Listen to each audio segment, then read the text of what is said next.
गणेशाय नमः। ओम श्री सरस्वती नमः। ओम श्री गुरुभ्यो नमः। अज्ञानतिमिरान्धस्य ज्ञानाञ्जनशलाकया चक्षुरुन्मीलितं येन तस्मै श्रीगुरवे नमः। तस्मै श्रीगुरवे नमः।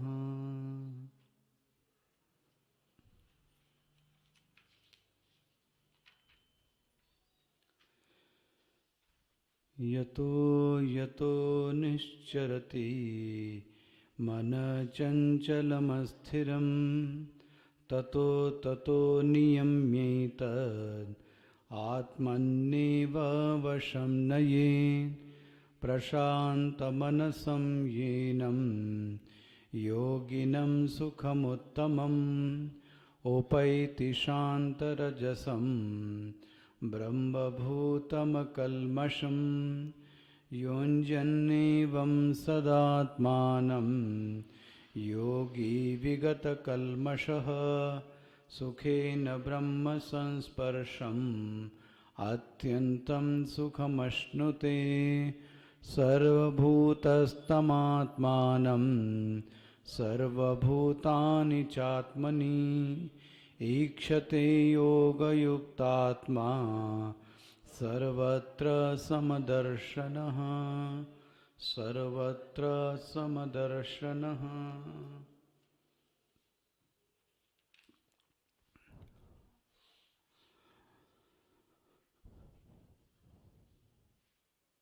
उस आरुरुक्षु उस योगारूढ़ साधक को परम निवृत्ति की अवस्था प्राप्त हुई। परम निवृत्ति का जो सबसे बड़ा उद्देश्य है कि अंतःकरण को आत्मा में लगा देना, इससे बढ़िया अंतःकरण का प्रयोग नहीं हो सकता। वेदांत की यही चरम अवस्था है साधना की कि अंतःकरण नाम की चीज अपना अस्तित्व खो बैठे। अब अंतःकरण प्रतीति ही न होवे, बल्कि अब सर्वत्र ब्रह्म दर्शन उसको होवे। इसलिए उसने ये सबसे बड़ी साधना की, कौन सी? आत्मसंस्थम मनः कृत्वा। आत्मसंस्थम मनः कृत्वा का अर्थ हुआ वह चित्त की वृत्तियों का निरुद्ध नहीं कर रहा है, चित्त की वृत्तियों को निरोध नहीं कर रहा है। ध्यानावस्थान में बैठकर उसकी चित्त की विषय यह है कि सर्वत्र ब्रह्म है, ब्रह्म व्यतिरिक्तम नान्यत किंचित अस्ति। उसके अलावा कुछ भी शेष नहीं है, जो भी कुछ है वह ब्रह्म है। ऐसी अवस्था के प्राप्त होने के बावजूद भगवान बोलते हैं मन अपने स्वभाव के अनुसार वहां से भाग जाता है। हो सकता है किसी साधक को ऐसी अवस्था प्राप्त भी हो जावे, फिर भी उसका मन भाग जाता है। अब भगवान भाष्यकार बोलते हैं मन के भागने के दो कारण हैं। इस विषय को ऐसा लें, चित्त की चंचलता के दो कारण हो सकते हैं।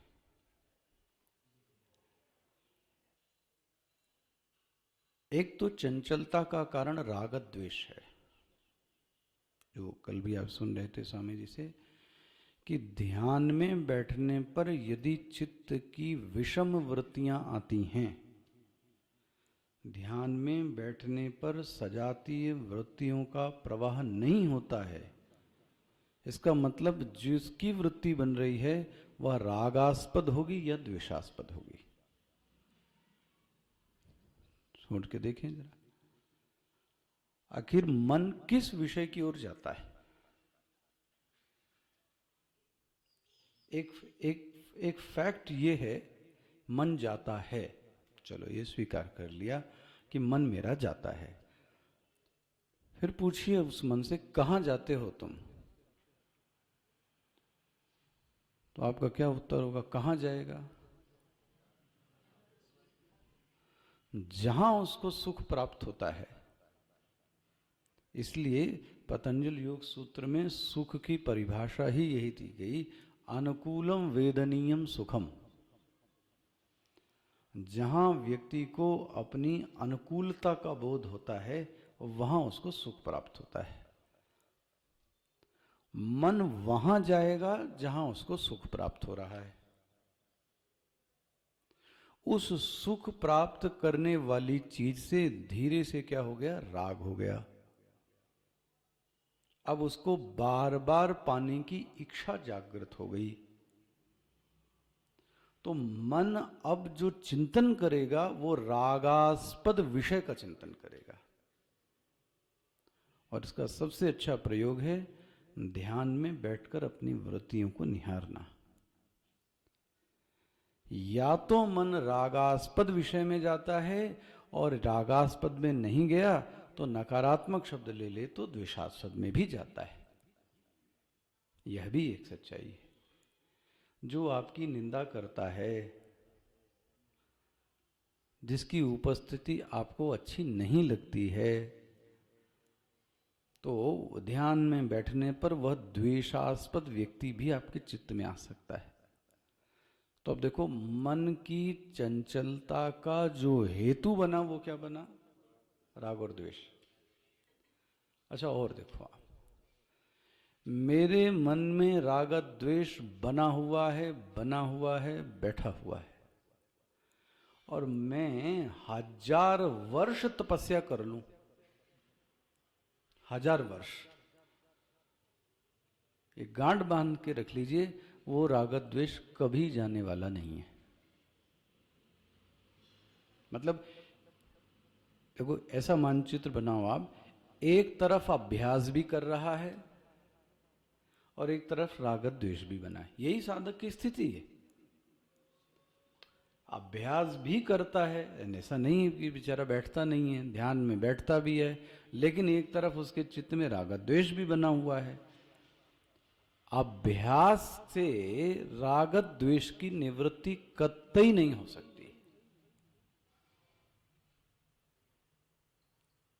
बनता है ना ये चीजें। इसलिए मैं उस दिन जाते जाते कह रहा था, अभ्यास वैराग्याभ्याम जो शब्द बोला गया, ये 2 शब्द बोले गए। एक शब्द से भी काम चल सकता था, अभ्यास ही बोल देते।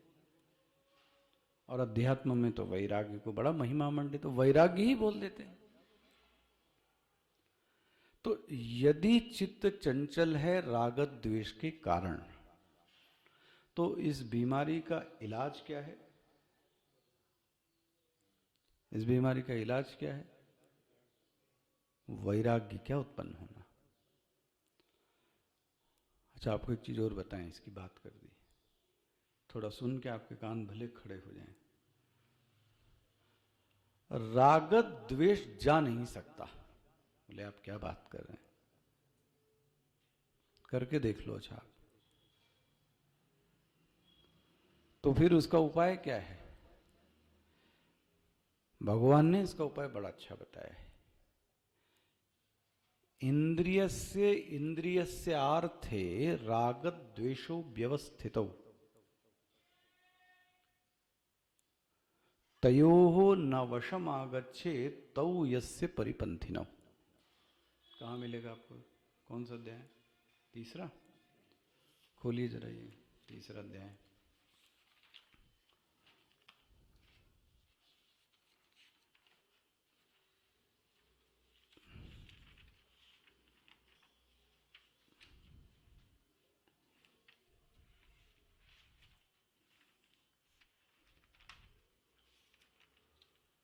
ये 34वां श्लोक है तीसरे अध्याय का। और ध्यान से देखिए जरा, कितनी बड़ी वो कहने की बात है कि हमारे जीवन का राग द्वेष चला गया, हमको सब लोग सम दिखाई देते हैं, सब भगवान दिखाई देता है, ये सब कहने की बातें। जहां आपका द्वेषासद मिल गया, जरा सा उसने एक शब्द बोल दिया और चित्त की समता का नाश हो जाता है। आपको बताऊं, सच्चाई तो ये है, और यही रहेगा, जीवन भर रहेगा। भगवान क्या बोलते हैं, जरा इंद्रियस्य इंद्रियस्यार्थे।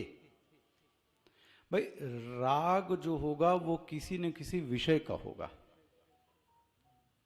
है ना, स्पष्ट है ना। जो राग होगा वो किसी न किसी, और उस विषय का जो संबंध होगा वो किसी न किसी इंद्रिय से होगा। शब्द, स्पर्श, रूप, रस, गंध, इन्हीं से तो होगा ना। इंद्रियस्य इंद्रियस्यार्थे, अर्थे मतलब विषय। इंद्री और इंद्री के विषय, भैया ऐसा कोई व्यक्ति नहीं है कि जिसको अपने किसी ऐसी घोषणा कर दे कि उसको राग नहीं है, अच्छा नहीं लगता। मैं आपको बता रहा हूं, साधु होने के बावजूद अब जो दुराचारी व्यक्ति है वो आपको अच्छा नहीं लगेगा। इसको हमारे स्वामी जी इसको ऐसा कहते रहे, बहुत बहुत प्रायोगिक था। जब हम इस जगत में जी रहे हैं तो हमारी लाइकिंग और डिसलाइकिंग सदैव बनी रहेगी, ये जीवन से कभी नहीं जा सकती। मैं फिर से रिपीट कर रहा हूं, जब तक जीवित हैं लाइकिंग है तो डिसलाइकिंग भी होगी। सदाचारी है तो व्यभिचारी व्यक्ति उसको अच्छा नहीं लगेगा। अच्छा, अब देखो, आप शाकाहारी हैं तो आपको मांसाहारी व्यक्ति अच्छा नहीं लगेगा, मदिरा वाला व्यक्ति आपको अच्छा नहीं लगेगा, व्यभिचारी वाला व्यक्ति अच्छी, तो डिसलाइकिंग हुआ कि नहीं हुआ। यदि लाइकिंग है तो डिसलाइकिंग रहेगी और ये जीवन भर रहेगी। भगवान क्या बोलते हैं, राग द्वेषो व्यवस्थितो। ओहो, व्यवस्थितो का अर्थ हुआ अच्छी प्रकार से स्थित हैं, बहुत बढ़िया विशेष प्रकार से स्थित हैं, हिलते डुलते नहीं है महाराज जी। क्या स्थित हैं, लाइकिंग भी बनी हुई है, डिसलाइकिंग भी बनी है। ये साधक के जीवन का हाल है। तो क्या करें हम? देखो, आध्यात्मिक समाधान ये है कि आप उस व्यक्ति को और विषय को हटा नहीं सकते। अच्छा, प्रश्न है हटा लो। अच्छा, ये भी चिंतन, हटा लो, कितनों को हटाओगे, कितनों को हटाएंगे? दूसरा आएगा, तीसरा आएगा। तो हमारी सारी ऊर्जा अब क्षय किस में हो रही है? उनको हटाने में। नशेड़ी ना आए, पियक्कड़ ना आए, ये प्याज खाने वाला ना आए, कब तक इसमें जीवन लगाएंगे? कोई ना कोई तो आएगा ही आएगा। और अब हमारी सब ऊर्जा किस में जा रही है? उसको हटाने में।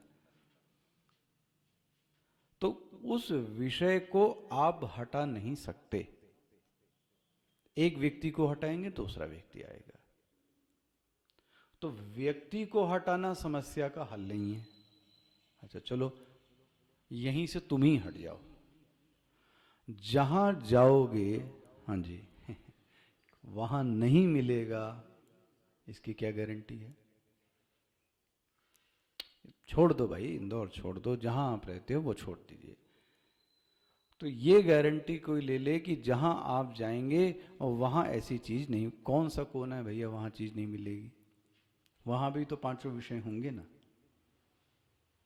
स्पष्ट होता, देश परिवर्तन, काल परिवर्तन, व्यक्ति परिवर्तन राग द्वेष की समस्या का हल नहीं है। तो क्या करें? बने रहने दें ऐसे? भगवान बोलते हैं नहीं, एक काम करो, बने रहने दो, लेकिन एक जीत हासिल करनी है। तयो हो कयो हो, किन लोगों के बीच? राग द्वेष हो। राग द्वेष के बने रहने के बावजूद, हाँ, न वशम आगच्छेत, मैं इनके वश में नहीं आऊंगा, ये जीत हासिल करनी। मैं इनके वश में नहीं आऊंगा, ये साधना है। मतलब मेरे जीवन का निर्णय न लाइकिंग करेगी न डिसलाइकिंग करेगी। मुझे ये व्यक्ति अच्छा नहीं लगता इसलिए मैं इसको भगा दूं, ऐसा जरूरी नहीं है। वो आएगा लेकिन मुझे अपना व्यवहार को क्या रखना होगा, संयमित। आने दो भाई। आश्रमों में न जाने कितने भिन्न भिन्न प्रकार के पंथ संप्रदाय के लोग आते हैं, आपसे बताएं, भिन्न भिन्न प्रकार के आते हैं। कभी कभी तो नास्तिक भी आता है, आपसे बताऊं, नास्तिक भी आता है। तो अब वह कहे कि मैं ईश्वर को नहीं मानता हूं और आप उसको भगा दो, ये समस्या का हल नहीं है। हम अपना व्यवहार वैसा ही बना के रखेंगे। हालांकि हमको नास्तिक लोग पसंद नहीं है, लेकिन फिर भी तयोः न वशम आगच्छेत। इसको ऐसा बोलते थे स्वामी जी, हमारी लाइफ के गवर्नर, शब्द देखो, हमारी लाइफ का गवर्नर राग और द्वेष नहीं बनना चाहिए। लाइफ गवर्न नहीं होनी चाहिए राग और द्वेष से। मतलब जीवन जीने का ढंग ये है कि लाइकिंग और डिसलाइकिंग के ऊपर उठ कर जिए, जो मेरा कर्तव्य बनता है। नास्तिक भी अगर मदद मांगने के लिए आता है तो नास्तिक को भी मदद करेंगे, ये भी पक्की बात है। जो शरण में आ जाएगा उसकी मदद की जाएगी। स्पष्ट होता है। तयोः न वशम आगच्छेत। हे साधक, अगर तुमने नहीं किया, हाँ, तौ यस्य परिपंथिनो, रास्ते के चोर हैं ये। परिपंथिनो मतलब रास्ते, जिस अध्यात्म के मार्ग पर तुम जा रहे हो, हाँ, ये चोर लोग बैठे हैं, राग द्वेष, ये तुम्हारा सब शक्ति, तुम्हारी सब शांति छुड़ा लेंगे। तुम इन्हीं से भिड़ने में लग जाओगे। किससे? राग से और द्वेष से। राग द्वेष का इलाज यह है कि हमको इनके वश में नहीं आना है। इसलिए मैं कह रहा था, वैराग्य वृत्ति का अर्थ ये कतई नहीं है कि छोड़ना। वैराग्य वृत्ति का अर्थ है कि वह चीज हमारे सम्मुख आने के बावजूद, फिर से वह विषय हमारे सामने आने के बावजूद हमारी चित्त वृत्ति को प्रभावित ना करे, ये वैराग्य। स्पष्ट होता है? हमारी चित्त वृत्ति को प्रभावित नहीं कर सकता, तो आप समझ लो क्या मिल गया, वैराग्य। तो देखो मैं फिर से विषय पे आऊं। यदि चित्त की चंचलता का कारण राग द्वेष है, चलो है, आप देख लो अपना, तो चंचलता के निवारण के लिए अभ्यास आवश्यक नहीं है, चंचलता के निवारण के लिए वैराग्य आवश्यक है। ये स्पष्ट होता है साधना में।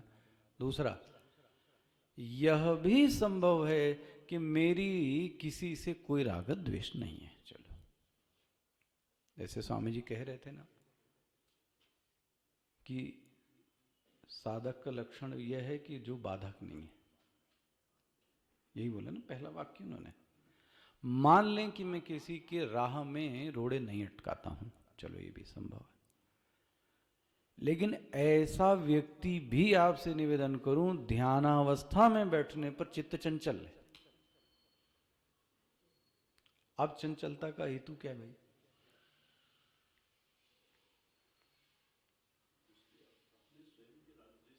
नहीं, राग द्वेष तो है ही नहीं किसी से ना, ये मान ली मैंने बात।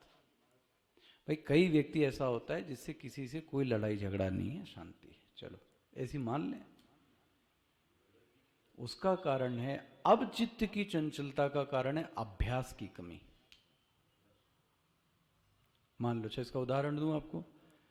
एक छोटा सा बालक जिसका किसी से कोई राग द्वेष नहीं, लेकिन वो जब आंख बंद करके बैठता है तो वो एकाग्र होकर नहीं बैठ पाता।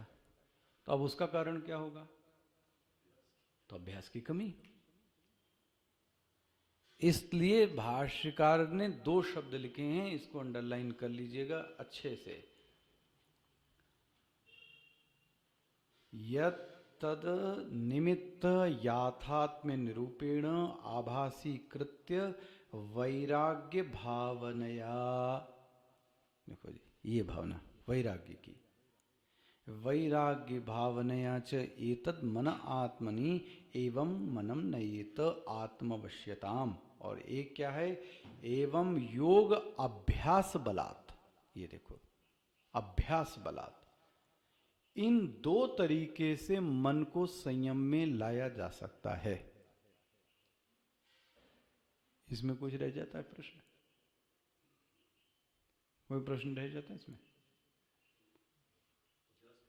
भाई मन, आप तो किताब बंद करके भी अपना स्वयं का चिंतन कर लो। और चंचलता का हेतु क्या होगा?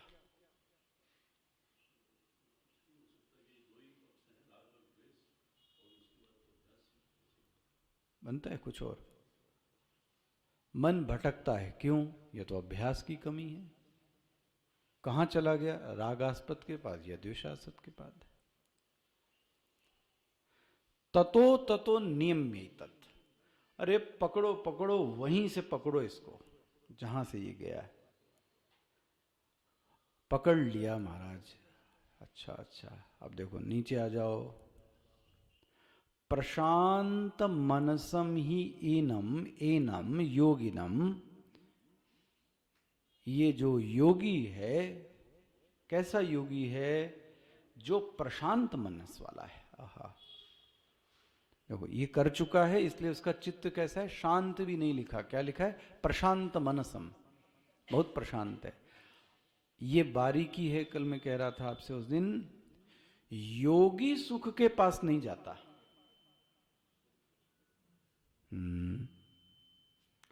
साधक सुख के लिए साधना करता है।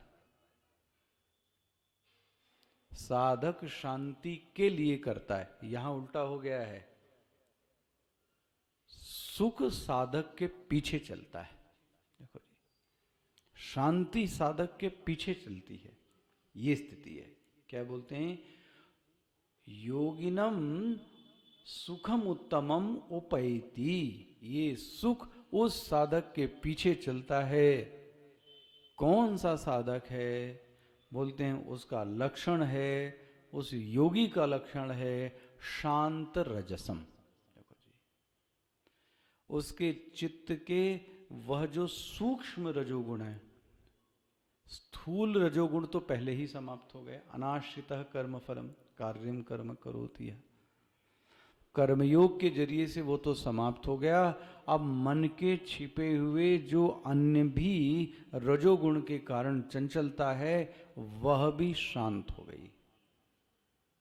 शांत रजसम। अच्छा, अकलमशम। शरीर से किसी प्रकार का दुराचार अधर्म का पालन नहीं हो रहा है। ओहो, अधर्म वर्जितम मिल गया भाष्य में। अधर्म वर्जितम। अब शरीर से अधर्म का पालन नहीं है और मन से